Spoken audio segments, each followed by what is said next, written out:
నమస్కారం. సుప్రభాత ఘంటారావానికి స్వాగతం. ముందుగా ప్రధాన అంశాలు. సామాన్యులపై భారం దించేలా జీఎస్టీ కౌన్సిల్ నిర్ణయాలు. 4 స్లాబులు 2కి కుదింపు. ఈ నెల 22 నుంచి అమలు.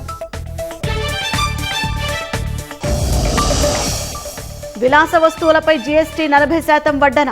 జీవిత ఆరోగ్య బీమాపై పూర్తిగా తొలగింపు.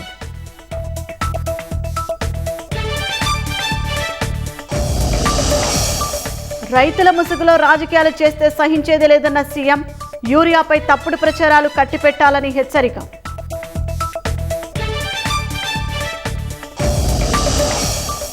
నేడు ఢిల్లీకి వెళ్లనున్న మంత్రి లోకేష్.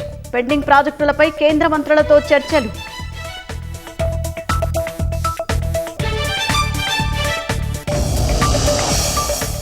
మద్యం కుంభకోణంలో సజ్జల భార్గవరెడ్డికి భాగస్వామ్యం. సొమ్ము రూటింగ్కి వినియోగించిన కంపెనీ డైరెక్టర్గా ఉన్నట్లు గుర్తింపు.